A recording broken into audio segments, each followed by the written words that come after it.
James Twin for the untouchable true school sports. Let's go, baby. Bow! Be careful what you wish for because it can become a reality. Yeah.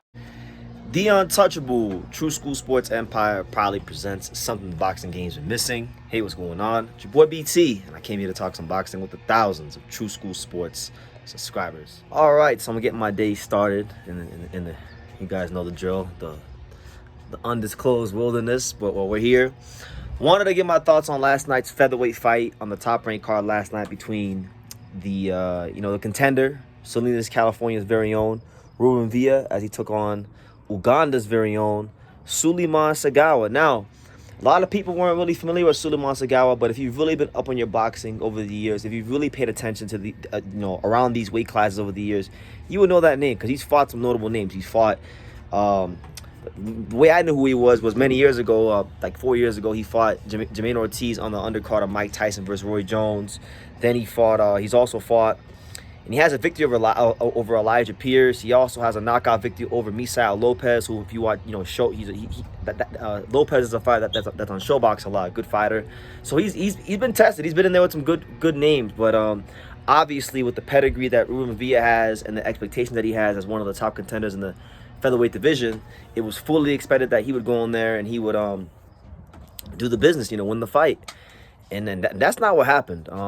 Segawa, hard punch, a southpaw, not a lot of knockouts on the resume, not known for his power, but you can definitely tell he's got some heavy hands.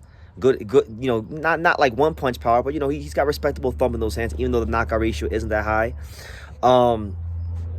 Segawa was piecing up Ruben Villa down the middle the whole fight. Villa is a fighter. When you watch him fight, he likes to use his legs, right? His legs are really his defense. He's not so much a fighter that likes to slip or parry as much as more so like use his legs, set traps, set the pace, jab. That's the kind of fighter he is. So in this particular fight, it was a southpaw on southpaw matchup. So he couldn't necessarily use his legs as much as he wanted to because normally if you're fighting an orthodox fighter, it's a bit easier to move as a southpaw. But when it's southpaw on southpaw, now there's not that the feet don't get tangled up. There's not that jockeying for foot position like there is when you're a southpaw fights orthodox. So I think this gave him problems. I think him not being able to use his movement gave him some problems, and Segawa took full advantage of it. He was splitting the guard consistently with a straight left hand down the middle. There were a couple of times where Ruben Villa looked like he wanted to just not even be in the ring. Timothy Bradley was on the commentary saying that maybe Ruben Villa might have overtrained or sparred too much for this fight, which is possible because I know Villa did do some of his camp at Robert Garcia Boxing Academy, and I've never been to Robert Garcia Boxing Academy, but they have a long reputation for hard, thorough sparring. But I'm not here to do that. Last night was Suliaman Segawa's night. This is a guy that's really never had the luck of the draw. I've made light of it many times here on True School Sports over the years because a lot of times people I've heard like boxing fans, whenever fighters of their nationality don't get a decision, they'll say like, oh well, boxing is against the American fighters, the Black American fighters, the Mexican fighters, right? They start getting into the race talk, but really the objective truth, if you guys want to be honest about which fighters in boxing have it the hardest with all the odds against them, it's the African fighters. The African fighters don't have the fan base in America. They never really had the money behind them because they're coming from a poor continent and a country in a poor continent. They have to work themselves up the rankings, or maybe come in on the B side like this and upset a guy who's really good. And if they don't do those kind of things, they just don't have the biggest margin for error to make it in the sport. So to me, they have always had the hardest. Just being honest. The powers that be don't really care about the African fighters like the way they do other fighters. That's just the truth. But Segawa has beat the odds in a major way. It's one of the biggest upsets in the featherweight division this year. And I told you guys a long time ago, 2024 is and will continue to be the year of the featherweight division. The weight class with the most depth, the weight class with the most consistently good fights, the weight class with where guys don't duck no smoke. So Segawa, I think, has put himself in play for a big fight and a good payday. You know, I know Top Rank is. I know that Ruben Villa was going the WBC route, and the WBC route is belt is currently occupied by Ray Vargas. Or no, is it Ray Vargas? Yeah, it's Ray Vargas. So we'll see how it goes. We'll see how it goes. Should be getting a good fight. I'm happy for him. He's been pounding the pavement for a long time, and again, here we have a guy in Segawa who really hasn't had the luxury of being able to consistently campaign at a weight class. Sometimes he's been at 35, sometimes he's been at 26, and he's had to always fight tough opposition. So his knockout ratio might even be a little bit deceptive, because when you watch him fight, you can tell he's not pillow fisted. He was getting Ruben Villa's respect every time he hit him with a straight left hand.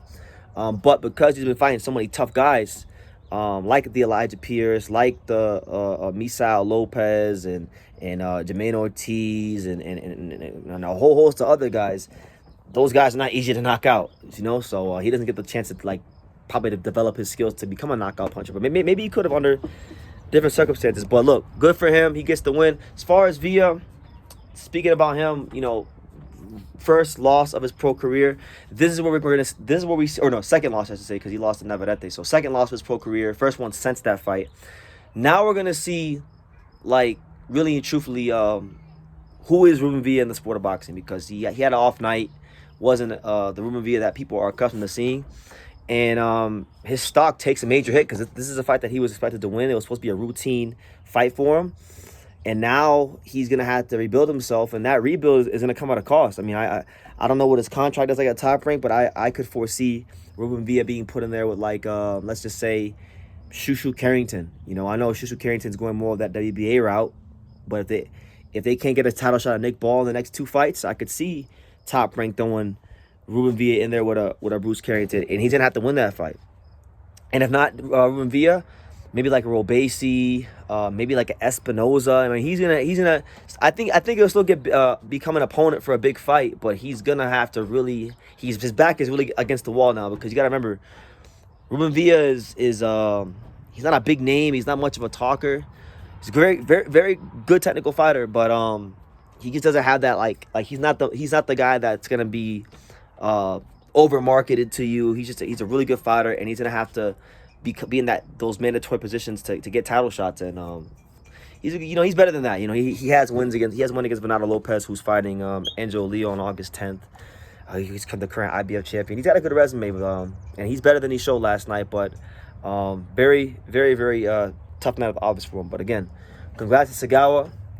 We'll see what comes to him. I'm happy for him. You know, I remember many years ago when he fought Jermaine Ortiz, and he was winning parts of that fight, and Jermaine Ortiz came back and stopped him in the 7th round. I remember that fight very, very well. He could always fight, and good for him. So shout out to him. It's been a while since an African fighter really upset the apple cart, so it's good to see African boxing, you know, make a little noise here in boxing. But yeah, let me know what you guys think. What did you guys think of the Suliaman Segawa Ruben Villa fight, and where do you think Segawa and Villa both go from here? Leave your comments down below. Make sure you guys take the time to subscribe. And like I say in every single one of these videos, you can love me or you can hate me, but I'm just a kid from Dania. So until next time, thank you for watching another video on the untouchable True School Sports Empire. I'm at the Boxing Hall of Fame out here in Canterbury, New York. And for more great boxing content just like this video, make sure you click and subscribe right over here.